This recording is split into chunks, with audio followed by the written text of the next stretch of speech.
Chapter 1, My Unlikely Roots. I lived as a young boy in the 1950s and 60s in what some say was a poorer area of West Tulsa. My family and friends congregated regularly at softball games and church potlucks, and a happy blend of hard work and social gatherings that defined our lives. Our lives were so well defined that our community was nestled smack dab between two sets of railroad tracks, and those tracks were the markers that identified our sheltered, predictable world. Except for occasional family vacations, I never traveled outside a 10 or 15-mile radius from home. I traveled the world in my mind, however, only to snap out of my daydreaming on a dusty street near the ball field or outside Redbud's Market, where my friends and I could buy a bottle of Coke with ice formed inside the glass for 10 cents apiece. I was born in this town, Tulsa, Oklahoma, a city built in the middle of what became known as Indian Territory. Like all cities, Tulsa has its unique stories to be told, some pleasant to be proud of, and some very sordid and very shameful. But before I get into my own story, I want to tell you a little bit about Tulsa and its surrounding areas where my life and my family's Oklahoma roots began. In 1830, the U.S. Congress had just passed the Indian Removal Act, a reprehensible law that was signed into law by President Andrew Jackson on May 28th of that year. It authorized the government to forcibly remove Native Americans from their ancestral lands and relocate those tribes.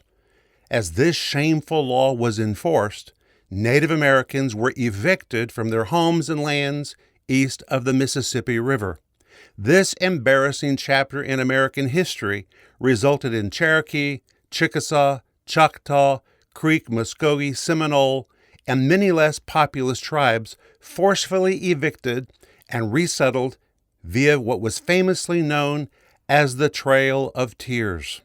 From their ancestral homelands, these tribes marched to newly assigned lands, Indian Territory, that would later become the state of Oklahoma. Other tribes affected by the Indian Removal Act included the Kickapoo, Lenape, Potawatomi, Shawnee, and Wyandotte tribes. More than 60,000 tribal members traversed the arduous Trail of Tears before reaching their new home in Indian Territory, also known as Oklahoma Territory. And along the way, they suffered exposure, disease, and starvation, and more than 4,000 Native Americans died before they reached the new territory.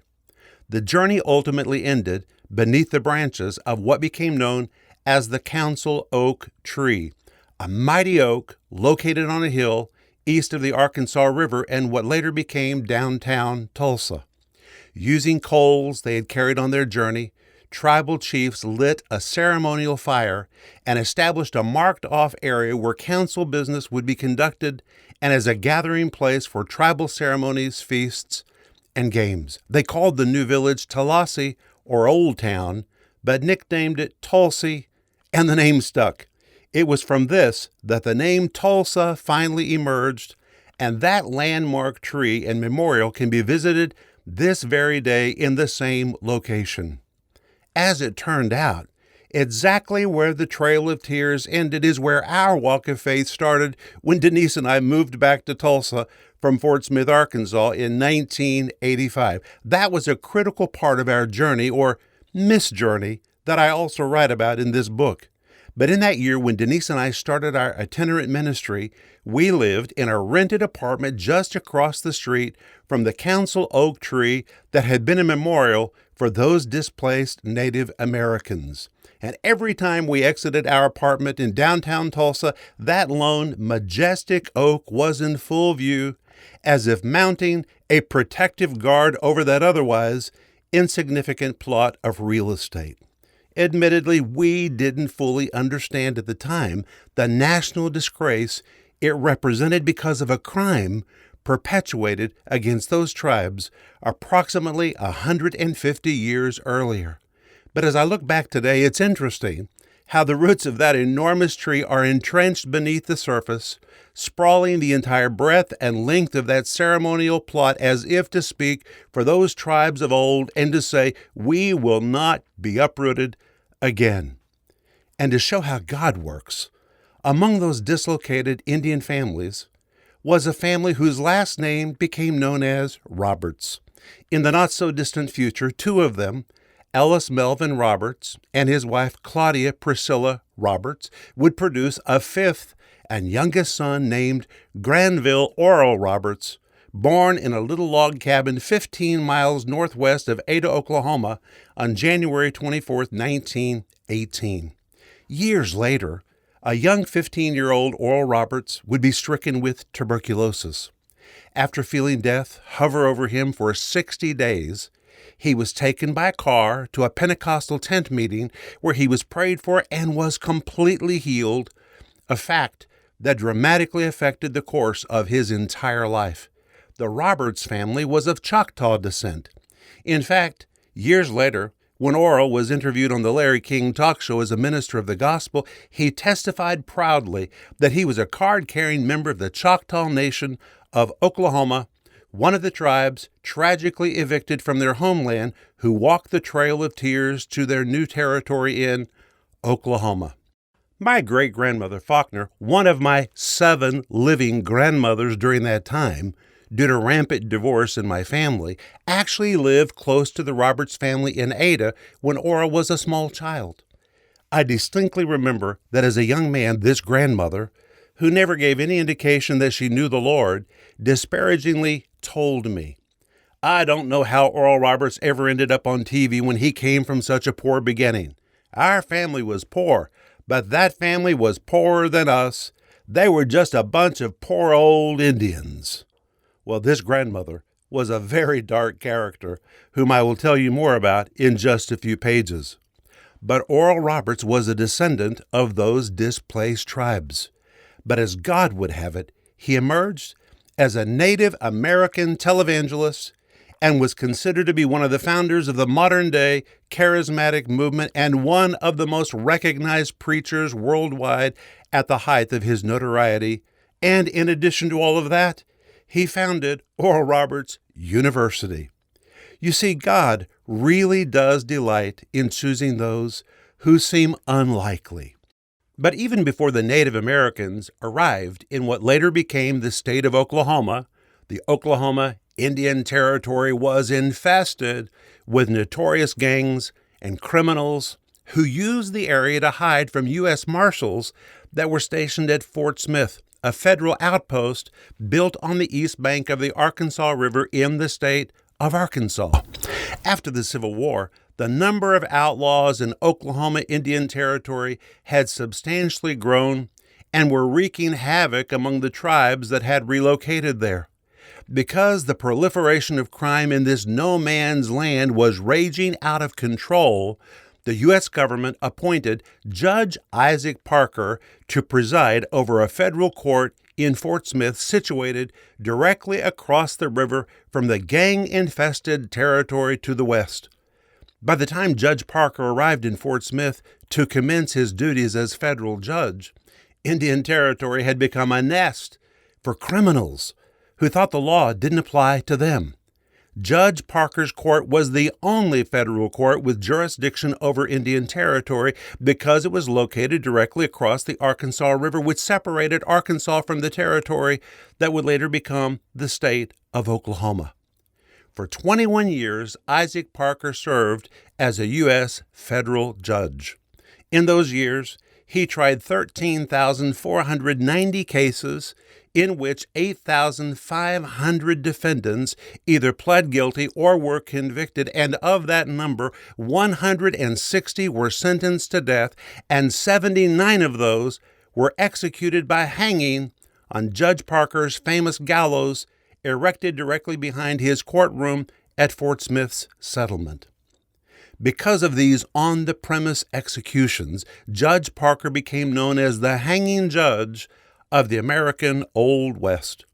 Parker also presided over a jail in the basement of that federal courthouse that was so legendary among gangsters and criminals that they referred to it as hell on the border. Indian Territory, which became the state of Oklahoma in 1907, had become overrun with bank robbers, gangsters, rogue criminals, some of whom became quite legendary in American history.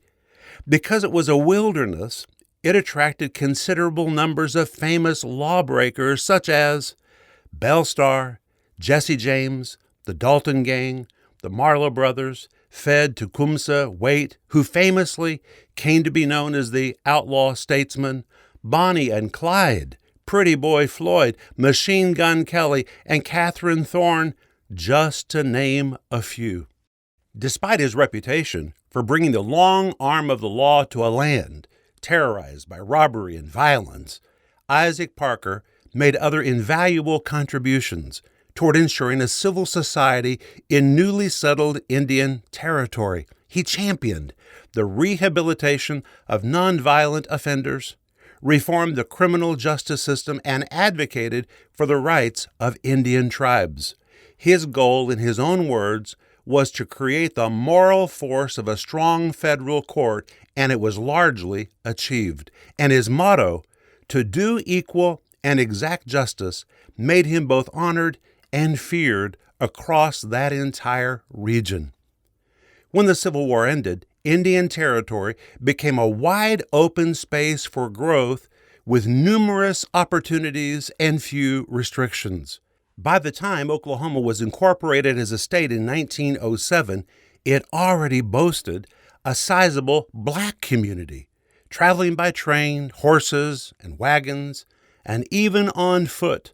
This community of people came in hopes of building a wall against a system of racial degradation and segregation known as Jim Crow.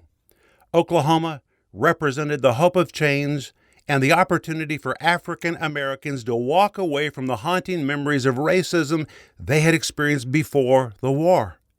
Tulsa in particular seemed the ideal place for a new beginning, and many of the newly freed slaves began streaming to the city to form one of the fastest-growing black communities in the United States. In fact, so many freedmen immigrated to Tulsa that some began referring to North Tulsa as Little Africa. North Tulsa eventually became known as the famous Greenwood District, and by 1921 it was home to approximately 10,000 black residents, many of whom had become educated and very affluent. Professionals there were doctors, dentists, lawyers, business owners, real estate developers, and clergy. Greenwood was a thriving commercial district with businesses, grocery stores, and other retail businesses, banks, libraries, newspapers, movie theaters, nightclubs, and numerous churches. It was one of the most affluent black American sectors in the country and was even referred to as Black Wall Street. But all was disrupted in the days just before summer of 1921. After rumors of an alleged incident between a young black man and a white woman in a downtown Tulsa elevator, a story that was eventually debunked, sparks began to fly between the white and black communities.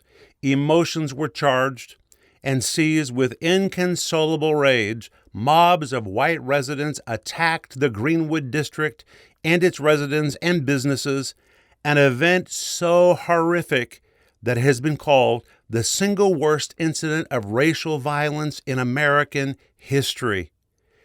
In the early morning hours of June 1st, 1921, white rioters rampaged streets in Greenwood and neighborhoods, killing people, looting, and burning stores and homes.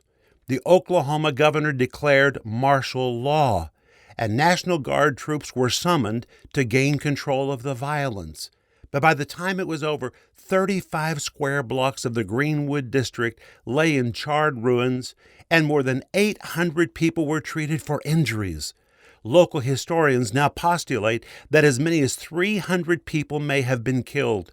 More than 6,000 people from Greenwood were rounded up, and held at the convention hall and fairgrounds for as long as 8 days. Nearly 10,000 people of color in this community were left homeless,